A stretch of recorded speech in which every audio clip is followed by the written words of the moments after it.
First thing I wanted to say is that we are not actually doing research on climate change. We are limnologists and ornithologists. We have a multidisciplinary team at the Regional Center of Water Studies of the university. But during our research, we met climate change, or perhaps so far, I don't like to talk about climate change, but about global change. And some of the results I'm going to show you are related more to this idea of several processes that take place together, and some of them are linked to climate change, but then they trigger another processes. And then, well, these people here is a sample of the diversity of people involved. The biosphere reserve of Mancha húmeda is in central Spain, where you can't find almost any other, as I told yesterday to the people, to those of you who were yesterday, and you can find very few other.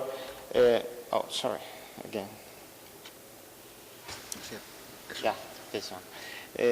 You can find very few ones. These blue dots in the Spain map are just the few biosphere reserves in Spain that are aquatic landscapes. And in central Spain, there are actually very few others. You can find a couple of them more, that is in Extremadura region. Then we have plenty of wetland surface, about 30,000 hectares flooded surface, and you have to take into account that most of the sites are very small ones, but most of the surface is floodplain wetland, not shallow lake wetland that is quite small. And you have several protection figures of all sorts. And the most important one, because it is international, it is the world one, is the biosphere reserve. And regarding climate change, the MAN and the biosphere program has at least two very important missions. One of them is how biosphere reserves should be used as pilot sites, as sites for experimental work about climate change. And the other one is how to study our capacity as people involved in sustainable development of biosphere reserves, how to adapt to climate change. Then, well, we faced these issues.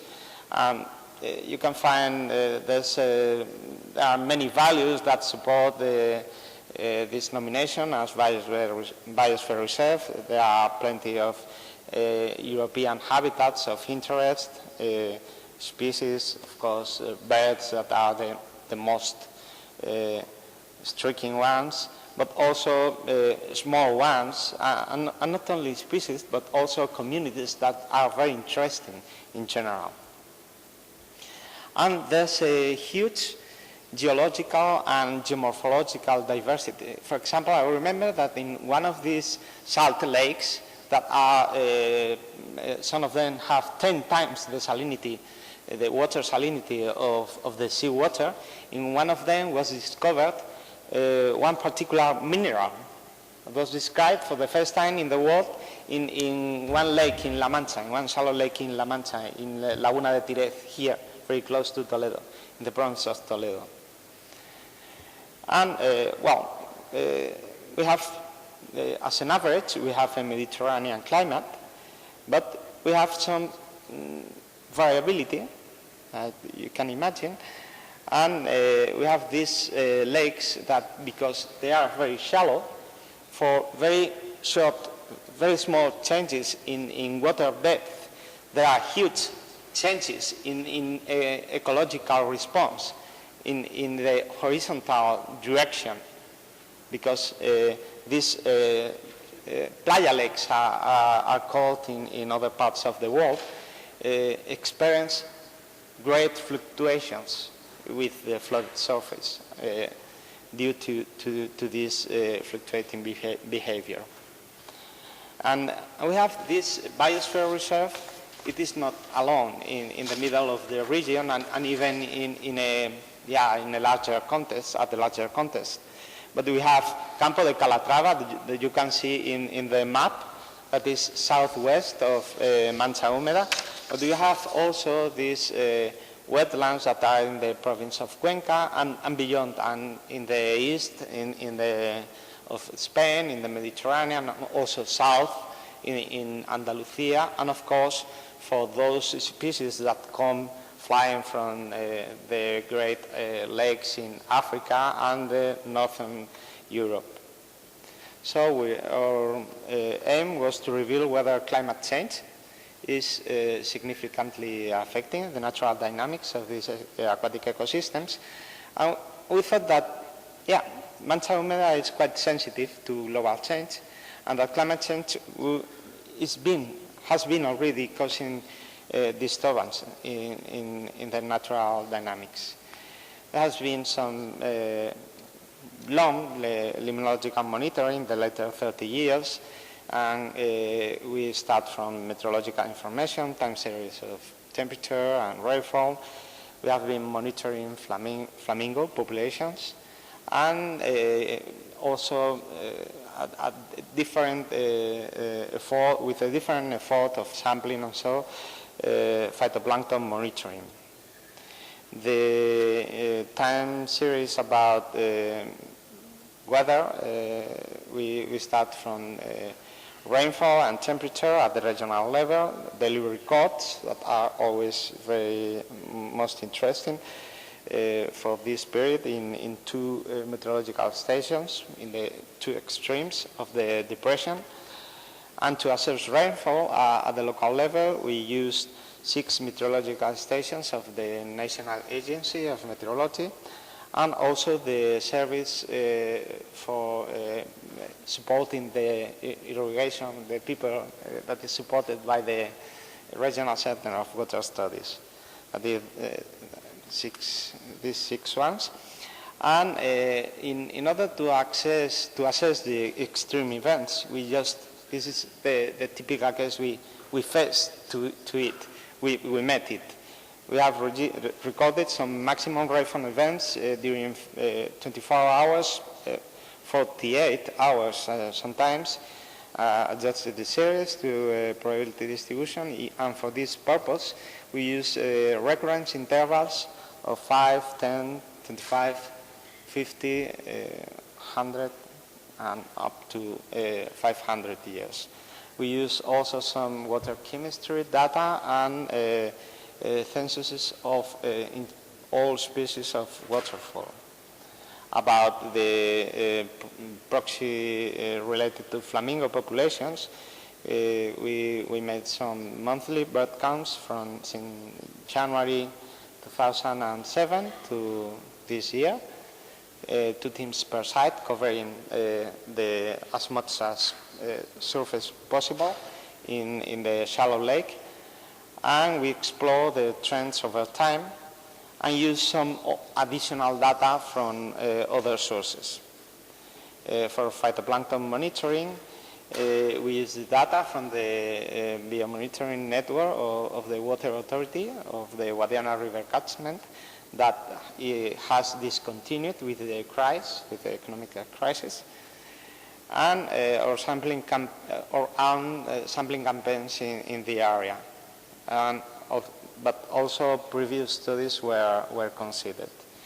Regarding results, we see some apparent trends of increasing. Of course, you have to analyze them in deep, using more accurate techniques, but for us it is enough to accumulate different evidences, and it seems that, you have these increasing trends with a slope that is more or less similar in all cases.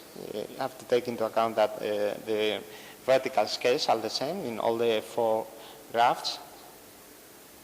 And this is more interesting to us that are the extreme events. We have here two meteorological stations, that is Alcázar de San Juan and Ciudad Real, and the closest one extreme event was the one in 2007.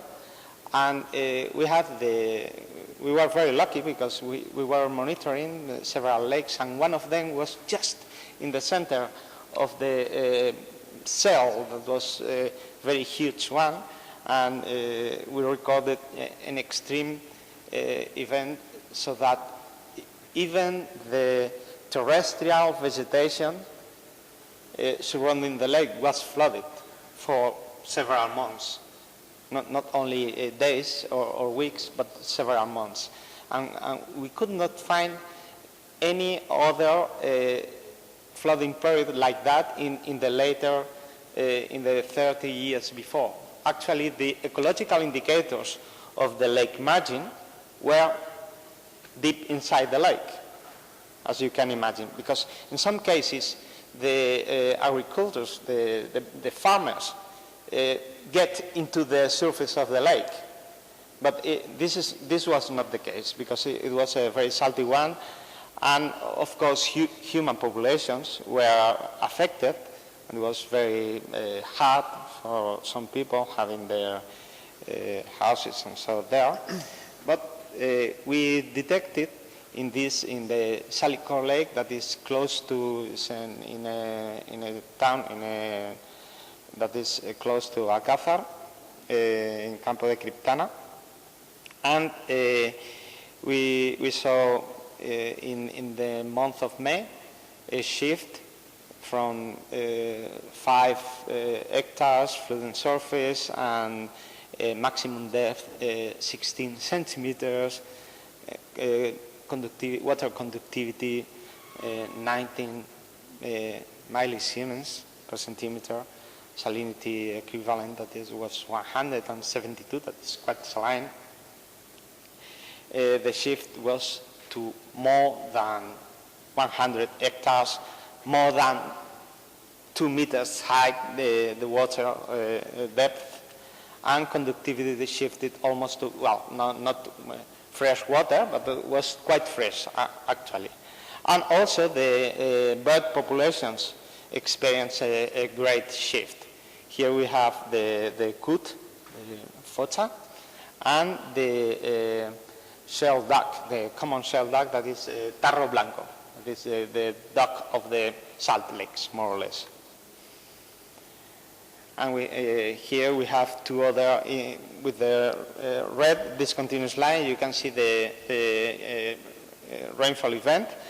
And we have here the grebes, that is campullines, or somormujos, and diving ducks. This is.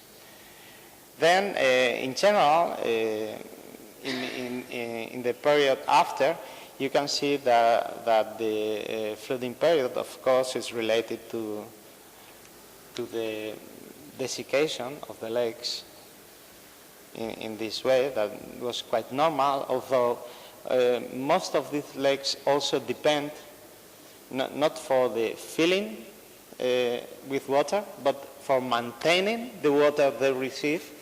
They depend on groundwater in all cases. Then we had a look also at the flamingo populations. And we saw this in general in Spain. There are flamingo populations south of Spain in Fuente de Piedra and Doñana marshes, but also in salt pans, coastal salt salines in the Mediterranean. But La Mancha was not so important population of flamingos. Flamingos started more or less at the end of the previous century, and we initially related this with the amount of wastewater that entered in some of these lakes. And this was supported by some bird specialists saying that flamingo populations had managed in the south of Spain in a way that the populations increased so much that the youngsters start to explore the world. And one of the first places that they found is La Mancha, and before there was not permanent flooded lakes in La Mancha, but after they received wastewater, they have not only abundant water for a long time, but also abundant food because of this wastewater. And then looking at the 49 lakes, not only in biosphere reserve of Mancha húmeda, but also very close in the upper Guadiana catchment, we can find more or less this trend. And looking at the origin of the flamingos, because of these rings that the bird people put in the pots, we can see that most of them come from Spain itself, but some of them from the Camargue, Italy, Turkey, and we have still some doubts about how many come from Africa, because we are pretty sure that there's some relation to them. And you can see at right the different ages of the flamingos that were red, the rings. There was a lake where they tried and were successful in breeding. That was in Manjabaca's shallow lake. But then it was cut down because this lake is actually a temporary one, but the problem is it receives. You can see in the upper part, in the aerial photograph, you can see the black water is coming from Mota del Cuervo population, from Mota del Cuervo town. That's wastewater. Actually, I don't know if the treatment plant has entered into operation, because it has been for some years that the plant was already built, but it was not functioning still. And you can see how this water is feeding the lake. Yeah, we have some years that from the weather point of view were okay for having the lake flooded with water, but only with wastewater is not enough to maintain the lake with water all the summer. So flamingos started to breed, and you can see in the picture in the right down side of the slide, you can see the nests of the flamingo that are built with mud from the lake itself. And this is one of the things that helps to disturb these lakes, because flamingos, I don't know if you are familiar with this, but they feed making holes with the pods and then filtering the mud that is in suspension. And they are able to make like small craters 2 meter diameter, all in the surface of the lake that is flooded with enough water for them. And then they disturb absolutely the trophic dynamics of the lake and the population, the macrophyte population, the plant populations, and all the trophic structure of the lake. And it seems that this is related. We have checked this against of course, the climate trend, and also with which one was the trend in Fuente de Piedra Lake, as I told you before. And it seems this is happening after the increase in populations that are very close. But later results from African lakes are very striking, because this was very recent. Just in this year, there was a special number on climate change in the Science journal. And it seems that there's one permanent lake in Eritrea or Ethiopia, I don't know, I don't remember, that was passed from permanent to temporary. And it seems this has been because of climate change. And it seems this has driven a huge change, a very dramatic change in flamingo populations throughout the world. Because flamingos have moved northwards, and perhaps the amount of flamingos here in Spain is not only because of the management for having larger populations, but because the African flamingos are starting to be here. Finally, the other proxy we analyzed was the phytoplankton, and we started since a few years. For the first time, the first thing we did was to find this species, Cylindrospermopsis rathiborski, that was very strange one, and our specialist was not sure about the determination. He said, well, perhaps I am wrong. But then he checked very well, and it was it. And then he went through and looked at the biological network of the water authority, and he found, yes, some other people have found in another reservoirs. And you will say, and what's so special about Cylindrospermopsis? And the answer is that this species was considered to be to have a subtropical distribution. That is, it should not be here, but since after a few years, it's more and more frequent in La Mancha. And that's new, because it seems that this increasing trend that I've showed you before in the temperature increase is supported by this data. And that's not the only thing. The other thing is that the cyanobacteria in general have the possibility to produce toxicity, cyanotoxicity. And usual cyanobacteria that are in the aquatic ecosystems in our surroundings have a history of interaction with populations, with natural population, and even with people. So this toxicity is not absolute, but there are some populations that are more or less adapted to it.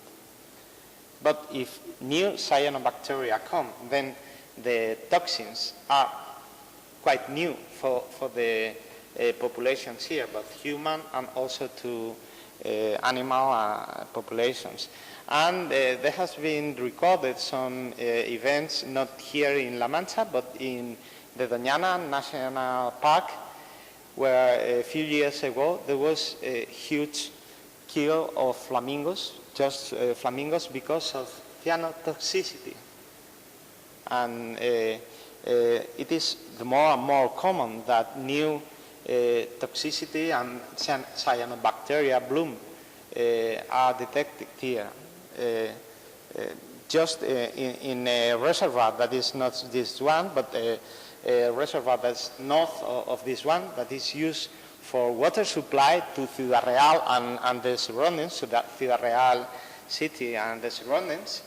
It was detected a cyanobacteria bloom in winter, just at the beginning of January. And that's quite new, and that's not so normal in our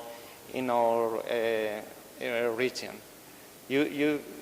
Actually, there are a few reports in New Zealand and I think in North America of cyanobacteria blooms in winter. But that's quite new as well.